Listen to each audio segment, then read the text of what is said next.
श्री राधे। धन्य है वह सनातन धर्म जहाँ पर मरने के उपरांत भी अपने पितरों को हम सब लोग वर्ष में एक बार श्राद्ध के पक्ष में उनको जल तर्पण आदि, उनके लिए पिंडदान आदि किया करते हैं, जिनसे वह जिस भी योनि में जहाँ पर वे विराजमान हैं उनको उनका आहार मिल जाया करता है। और ऐसे अनेक प्रमाण शास्त्रों में, ग्रंथों में देखने को मिलते हैं। विष्णु पितामह के द्वारा भी अपने पिता शांतनु के लिए पिंडदान आदि किया गया, जो उसको ग्रहण करने के लिए वह स्वयं आए। और भगवान राम के द्वारा भी जब पिंडदान आदि की क्रिया की गई तो उस समय श्री दशरथ जी महाराज भी उस पंक्ति में बैठे हुए थे उस भोग को ग्रहण करने के लिए। और जिसकी भैया कुंडली में पितृ दोष होता है उसके जीवन में अनेक प्रकार की समस्याएं आती हैं।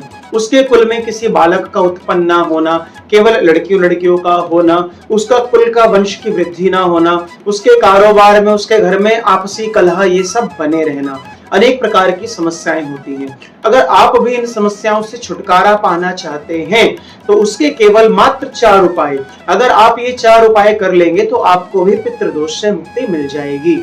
सर्वप्रथम उपाय, श्राद्ध पक्ष के जो दिन होते हैं उन दिनों में अपने पितरों को जल देना, जिसको शास्त्रों में कहा गया है तर्पण करना।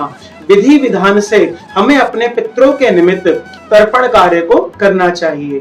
दूसरा उपाय, श्रीमद् भागवत का मूल पाठ या कथा करवाना, क्योंकि श्रीमद् भागवत के महात्म्य में भी आया है कि जैसे धुंधकारी मरने के बाद भी प्रेत हो गया था, लेकिन उसके निमित्त श्री गोकर्ण जी महाराज ने जब श्रीमद् भागवत की कथा को सुनाया तो उसको प्रेत योनि से मुक्ति मिल गई। तीसरा उपाय, श्रीमद् भगवद गीता का पाठ। अगर वह पाठ करना आपको बड़े अच्छे से आता है और शुद्ध रूप से आप पाठ कर सकते हैं तो आप खुद भी उस कार्य को अवश्य करें। और चौथा कार्य कौन सा है?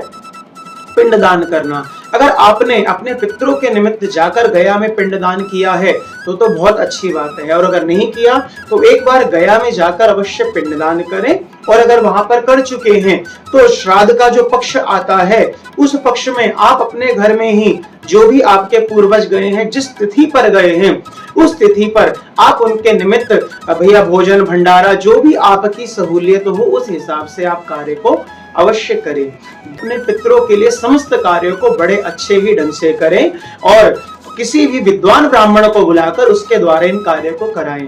और पितृ पक्ष से जुड़ी हुई, श्राद्ध पक्ष से जुड़ी हुई किसी भी जानकारी को आप लेना चाहते हैं, जो आप कुछ समझना चाहते हैं, तो वे नीचे दिए गए नंबर पर संपर्क कर सकते हैं। जय श्री राधे।